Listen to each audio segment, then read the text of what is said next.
Bab 1108. Oke, Pak, saya akan membantu Anda memesan. Li Zhensheng mengertakkan gigi dan tiba-tiba setuju, lalu berkata, kalau begitu kamu harus memberitahu Jiang Yan. Lagi pula, ini sangat berbahaya. Kamu harus menjelaskan kepadanya setidaknya untuk beberapa hal, kan? Tunggu kamu memberitahunya. Setelah itu, saya akan memesankan tiket untuk Anda nanti. Dia tahu bahwa Lin Yu adalah orang yang sangat tegas, dan orang-orang ini sendiri tidak bisa memberitahu Lin Yu, jadi dia memindahkan Jiang Yan bersamanya, berpikir bahwa Lin Yu akan mendengarkan Jiang Yan, dan Jiang Yan juga akan bujuk dia. Mendengar kata-kata Li Zhensheng, Lin Yu ragu-ragu dalam sekejap, dan tidak mengatakan apa-apa lagi. Ya, bagaimanapun, Jiang Yan setidaknya memiliki hak tertentu untuk tahu. Kemudian Hu Qingfeng pergi untuk membeli peta dan memberitahu Lin Yu tentang kondisi perkotaan dan bangunan di seluruh kota Changqing, serta beberapa medan khusus. Bagaimanapun, Lin Yu belum pernah ke Changqing beberapa kali, jadi jika dia ingin bersembunyi di kota dengan mudah, dia harus terbiasa dengan medan. Lin Yu mendengarkan penjelasannya dengan sangat serius, dan mengingatnya dengan serius, tetapi jalan di kota pegunungan 3 dimensi ini terlalu rumit. Dia bekerja keras sepanjang sore dan hanya menemukan jalan layang di pusat kota. Lupakan, aku akan langsung mengirim seseorang dari cabang Changqing untuk menjemputmu. Pada akhirnya, Hu Qingfeng dengan enggan menyerahkan pekerjaan penjelasan, berpikir bahwa akan lebih praktis untuk menemukan seseorang untuk membantu Lin Yu terbiasa dengan medan. Di malam hari, Li Zhensheng menggoreng 2 hidangan lagi. Setelah memanaskan sisa makanan pada siang hari, semua orang kembali mengadakan pesta perayaan. Ayo, bersorak, untuk kemenangan kita kali ini. Lin Yu berdiri dan mengangkat gelas anggur, dan berkata kepada semua orang. Semua orang segera bangun, menyentuh Lin Yu, dan meminum anggur di gelas. Meskipun mereka merayakan, hati mereka sangat pahit. Semua orang terus memberi penghormatan pada Lin Yu. Anggur, mereka sangat sedih, karena mereka takut minum dengan Lin Yu kali ini adalah yang terakhir kali. Atau mereka juga ingin membuat Lin Yu mabuk dan meninggalkan Lin Yu.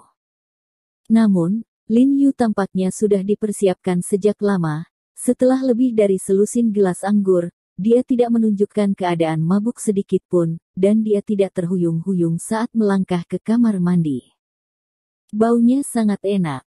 Pada saat ini, terdengar suara keras lagi dari pintu, dan kemudian pria botak besar dengan pakaian compang camping itu masuk pada siang hari, meniru tangannya dan melihat makanan di atas meja dengan mata penuh cahaya. Tapi kali ini dia tidak mengulurkan tangan dan meraihnya seperti siang tadi. Dia hanya berdiri dan tersenyum sambil menelan terus-menerus. Oh sial, aku bilang kenapa kamu di sini lagi. Wajah Li Zhensheng langsung merosot setelah melihat kepala botak besar, dan dia berkata dengan sangat tidak senang, bukankah kamu memberimu semua ayam goreng pada siang hari? Hei, bukankah ini tengah hari malam ini? Kamu makan di siang hari, kenapa kamu masih makan di malam hari? Tidak masuk akal. Tangannya yang besar dan botak tersenyum. Hei, kataku, kamu benar-benar tidak tahu malu, aku sudah menjagamu, kamu tidak pernah selesai. Li Zhensheng tiba-tiba menjadi marah. Saat ini, dia menjadi marah karena mawar.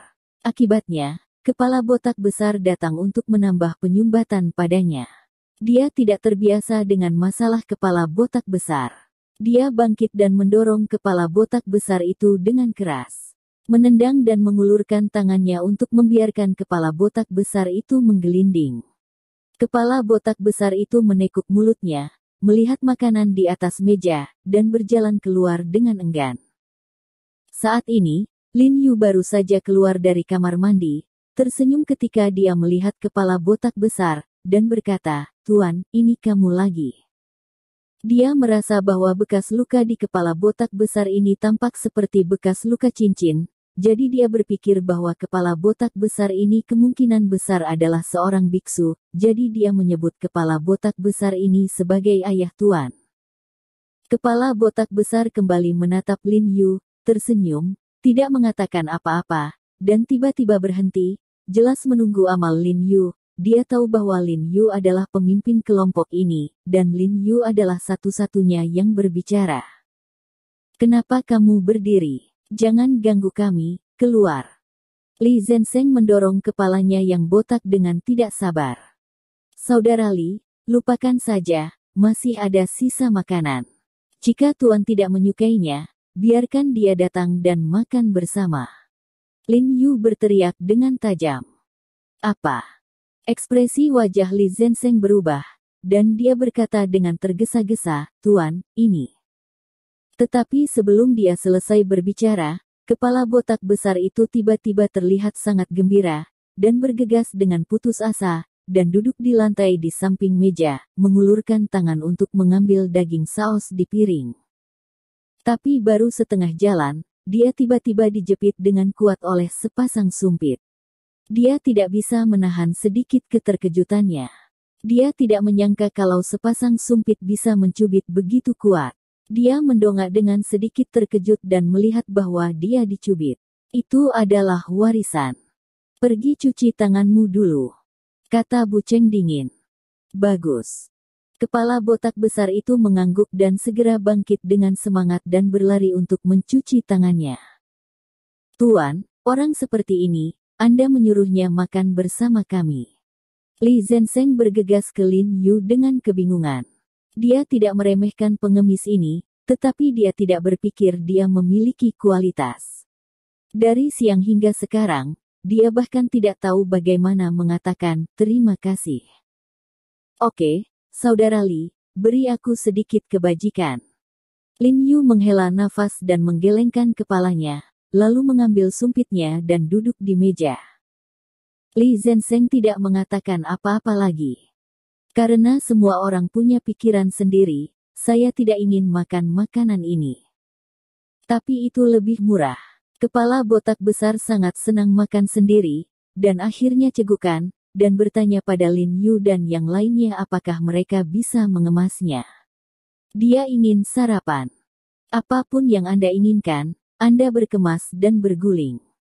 Li Zenseng berkata dengan marah. Setelah botak besar mengemasi sisa makanan, dia pergi dengan puas. Lin Yu dan yang lainnya duduk bersama sampai larut malam dan kemudian pergi secara terpisah. Setelah Lin Yu kembali ke rumah, Jiang Yan masih sama seperti tadi malam, duduk di tempat tidur sambil membaca buku dengan lampu menyala. Kakak Yan, apa kau tidak tidur larut malam? Lin Yu tidak bisa membantu tetapi berkata dengan sedih berpikir akan pergi ke Changqing, hatinya tiba-tiba menjadi bingung. Dia tidak tahu apa yang harus dia lakukan jika Jiang Yan sangat menentangnya. Jika Rose dan Jiang Yan dibandingkan, tidak ada keraguan bahwa Jiang Yan memiliki posisi yang lebih penting di hatinya, tetapi jika dia setuju dengan Jiang Yan, apa yang Rose berikan akan menjadi kehidupan yang hidup. Menunggu Anda. Jiang Yan tersenyum dan berkata kepada Lin Yu, dengan sedikit makna yang dalam di matanya. Lin Yu menggaruk kepalanya dengan lembut, dan kemudian berbisik, lalu apa, Saudari Yan, ada yang ingin kukatakan padamu. Aku, pergilah. Sebelum dia bisa selesai berbicara, Jiang Yan tiba-tiba memotongnya dengan lembut. Lin Yu terkejut saat mendengar kata-kata itu, tiba-tiba mengangkat kepalanya dan menatap Jiang Yan dengan mata lebar karena terkejut. Saudara Li memberitahuku. Jiang Yanbo memandangnya dengan lembut dan berkata dengan lembut, pergi dan lakukan apa yang menurutmu harus kamu lakukan, aku tidak ingin kamu menyesal selamanya.